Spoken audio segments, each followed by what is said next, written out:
സുഹൃത്തുക്കളെ നമസ്കാരം. നമുക്കിന്ന് വൈകുന്നേരം അടിച്ചിട്ടുള്ളൊരു മീനാണ് ഇത്. കണ്ട, ഇവിടുന്ന് ഈ നേർ പകുതി ഒരു കളറും, ഇപ്പുറത്ത് ബ്ലാക്ക് കളർ, ഇപ്പുറത്ത് വൈറ്റ് കളറാണ്.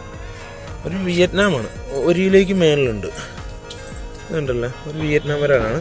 പക്ഷേ എനിക്ക് ആദ്യമായിട്ടാണ് ഈ നേർ പകുതി വൈറ്റും നേർ പകുതി ബ്ലാക്കും, അതുപോലെ തന്നെ കണ്ണും. ഇത് കണ്ട്, ഇപ്പുറത്തെ കണ്ണ് ഇച്ചിരി ബ്ലാക്ക് ഷെയ്ഡാണ്, പക്ഷെ ഇപ്പുറത്ത് നല്ല വൈറ്റ് കളറും. എനിക്ക് വ്യത്യാസം മനസ്സിലുണ്ടാവുമെന്ന് വിചാരിക്കുന്നു. ഞാൻ പ്രാവിനൊക്കെ ഇങ്ങനെ ഇട്ടിട്ടുള്ളൂ, പ്രാവിനും ചില കോഴികൾക്കൊക്കെ. മീൻ ആദ്യമായിട്ടാണ് ഡബിൾ ഐ കാണുന്നത്. ഡബിൾ സൈസ് കണ്ണാണ്, അതായത് വൈറ്റ് കളറിലെ കണ്ണും ഇപ്പുറത്ത് ബ്ലാക്ക് കളറും. അപ്പോൾ എൻ്റെ തൂക്കം ഞാൻ കാണിച്ചു തരാം. കണ്ടോ, തൂക്കുന്നതിന് മുമ്പ് ഞാനൊരു കാര്യം, അതായത് കയ്യിലെടുത്ത് കാണിക്കുവാണ്. സെൻറ്റർ കണ്ട, സെൻറ്റർ കൊണ്ടൊരു കളറാണ്. ഈ സൈഡ് ഫുള്ള് വൈറ്റും അപ്പുറത്തെ സൈഡ് വരുന്നത് ഫുള്ള് ബ്ലാക്കുമാണ്. അത് കണ്ണും അതുപോലെ തന്നെ ഉണ്ടല്ലോ ബ്ലാക്ക് കളർ, ഇപ്പുറത്തെ സൈഡിൽ വൈറ്റ് കളറും വൈറ്റ് കളറിൽ കണ്ണുമാണ്. ഇനി തൂക്കം കാണിച്ചു തരാം.